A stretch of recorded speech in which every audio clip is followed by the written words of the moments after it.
Ajá. Y sí, puede ser una alternativa. El punto es, cuando ya lo tienen a usted bajo seguimiento. Incluso le pinchan su celular para hacer un seguimiento a quién llama, a quién no llama. Y otra, ellos tienen entre los mismos policías personas que les informan y que le dicen, ¿sabes qué? Vinieron a denunciarte, que tú estás extorsionando ahí en la cárcel. ¿Quién fue? Fulano de tal. Entonces, miren, es difícil, muy, muy complicado. Por eso Marx decía que el poder económico corrompe y los intereses económicos falsean la conciencia.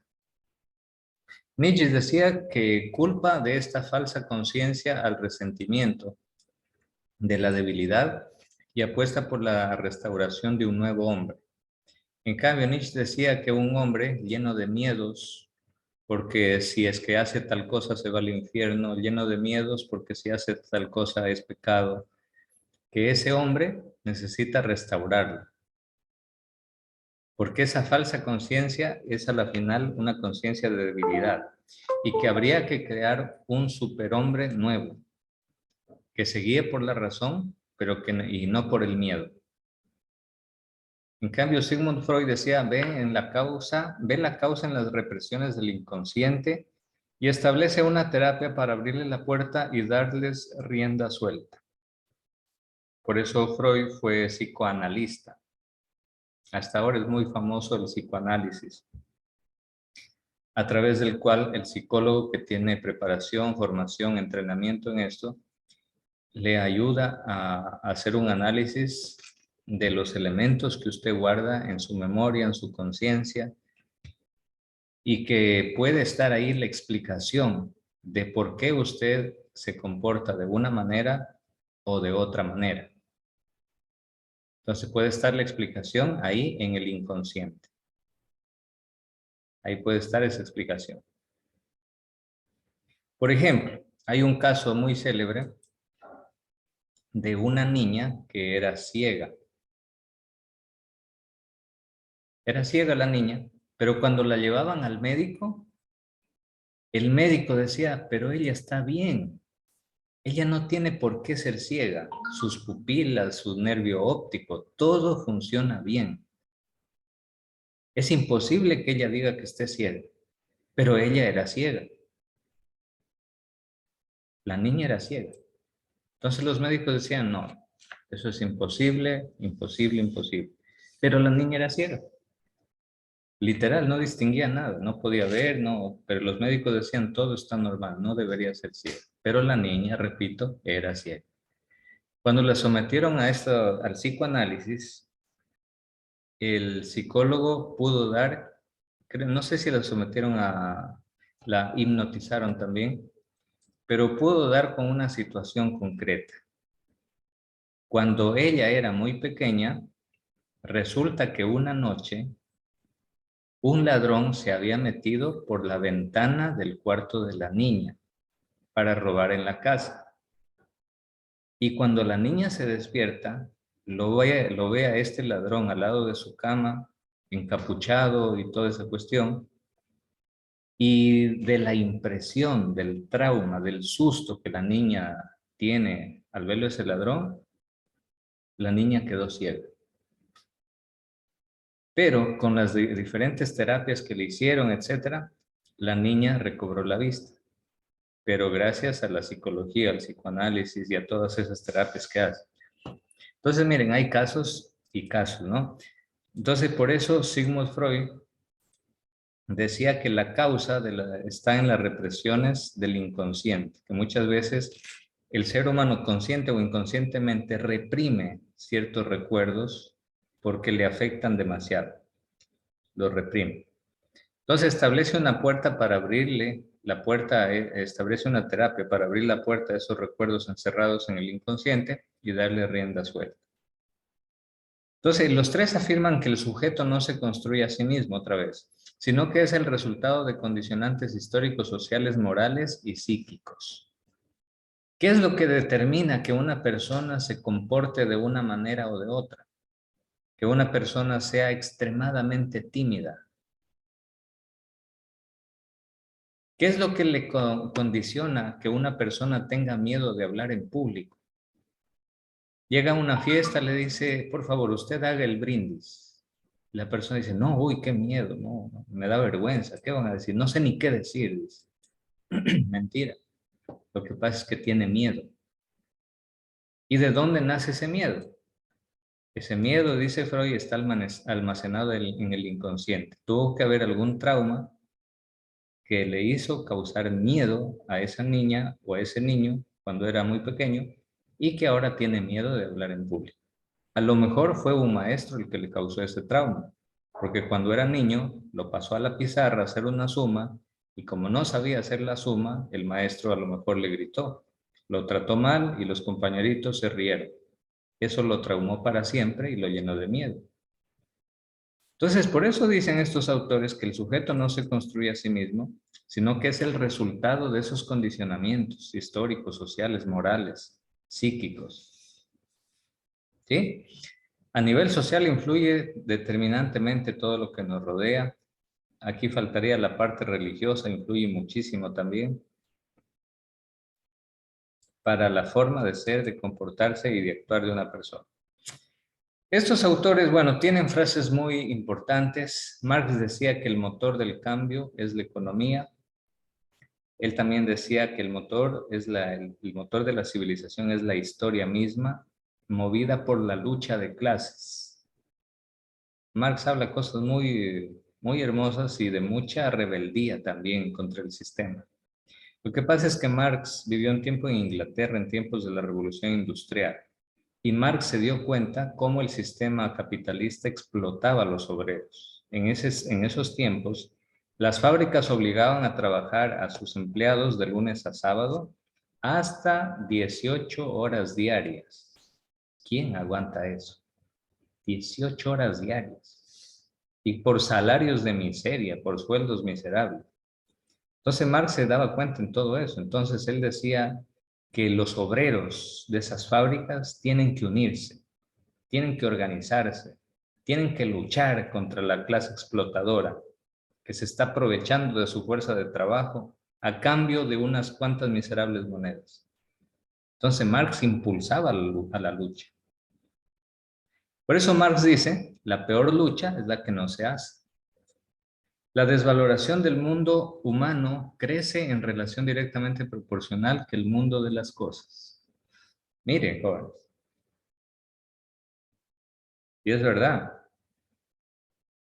Mientras más el ser humano o el mundo humano se desvalora, más se desvaloran también las cosas, pierden su sentido, pierden su valor, si el ser humano no se valora a sí mismo. La producción de demasiadas cosas útiles deriva en la creación de demasiadas cosas inútiles. Literal, joder. ¿Quién ha ido a los almacenes Boyacá alguna vez? ¿Han ido a visitar los almacenes Boyacá? ¿Alguien ha ido? ¿No? Bueno, yo me he ido, pero por curiosidad, no para comprar nada, porque ahí es requete carísimo todo. No sé si será siempre así. Bueno, tal vez en Black Friday es más barato. Pero las veces que he ido, jóvenes, me he encontrado con una infinidad de objetos hermosísimos, bellísimos, pero inútiles. Y a unos precios que yo me caí como condorito patas arriba. Por ejemplo, habían fabricado una pequeña basecita para que una cucharita se quede paradita. Ya, por decirte, en vez de ponerte la cuchara sobre la mesa ahí acostadita, en esa basecita te la ponen a la cucharita y ahí paradita, por decirte. Y se veía lindo, hermoso se veía. Y es de un material de una calidad preciosísima. ¿Cuánto valía esa basecita para una cuchara? $30. Yo vi eso y dije, con $30 me compro una vajilla entera. sea, aquí queda Boyacá.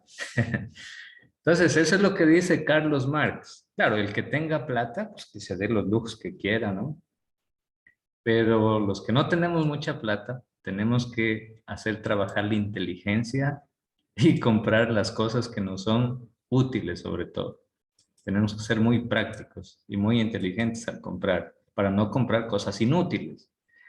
Por eso dice Marx, la producción de demasiadas cosas útiles deriva en la creación de demasiadas cosas inútiles.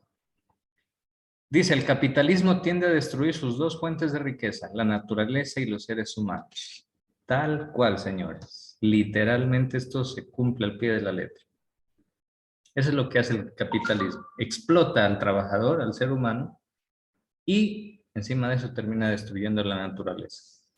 Luego dice, el poder político es simplemente el poder organizado de una clase para oprimir a otra. Lamentablemente también es así. Hoy en día en el Ecuador nos gobierna un señor que es representante de la clase rica, millonaria del Ecuador. Entonces, pues claro, las leyes que hace, ¿ustedes creen que están para beneficiar al pueblo ecuatoriano? Esas leyes son para beneficiar a la clase rica. Ejemplo, dijo, voy a eliminar el impuesto a la herencia. Ese impuesto a la herencia aplicaba cuando una persona iba a recibir en herencia, creo que era más de $100,000. Y me puse a hacer cálculos y dije, a ver, mi papacito con todo su sacrificio, él ha logrado construir su casita, nosotros somos tantos hermanos, ¿cuánto nos tocará de herencia a cada uno? No nos toca, pero en dinero de pronto $20,000, $25,000, quizá nos toque a cada uno, ¿no? Pero Guillermo Lazo y sus medios de comunicación dijo, no, que esa ley de las herencias, del impuesto a la herencia, les afecta a los más pobres. Mentirosísimo. Esa ley les afecta a los ricos. ¿Cuánto creen ustedes que les va a dejar Guillermo Lazo en herencia a sus hijos? ¿Cuánto? $20,000. Millones, decenas, si no son centenas de millones. Él es dueño de los bancos, o sea, él es banquero. Y Por básicamente supuesto. él dijo que estaba organizando bueno, estaba diciendo que el Estado ya no quería que estuviera a cargo de los bancos. Por lo tanto, si ya no estaba el Estado a cargo de los bancos, iba a hacer que todos estos cierren y que toda la plata que tenían adentro, que era más del 50% de las personas, iba a ser recogida por los bancos y no les iban a devolver ese dinero. O sea que básicamente se iba a producir algo que también pasó en el 1999, la crisis del 99. Como el feriado bancario. Sí. Todo eso puede pasar. Acuérdense que los que quebraron al Ecuador en el 99 fueron banqueros. Y ahorita nos está gobernando un banquero. Entonces, por ahí va la cosa. Entonces, bueno, a la fin, por eso les digo, se cumple lo que Carlos Marx dice. El poder político simplemente es el poder organizado para oprimir, para que una clase social oprima a otra clase social. Entonces, ahí ahora lo estamos viviendo.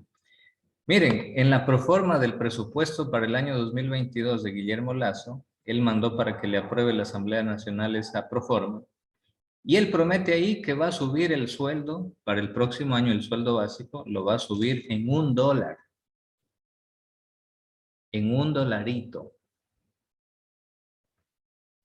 ¿Cómo creen que se siente el trabajador ecuatoriano? Que le digan, oye, ¿sabes qué? El gobierno te va a subir $1 para el próximo año. Eso es como escupirle en la cara al trabajador. Es un insulto. Ah, pero en campaña, ¿se acuerdan? Que no, yo les voy a subir a $500 el sueldo básico. Sí, espérense nomás. Esperarán sentados para que no se cansen de esperar. $500 el sueldo básico, ni en los sueños.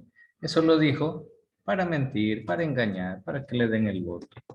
A los jóvenes, ¿qué les prometió? Voy a eliminar el examen de acceso a la universidad. Ah, los jóvenes, toditos los jóvenes, a darle el voto a Lazo porque hace bonitos TikTok.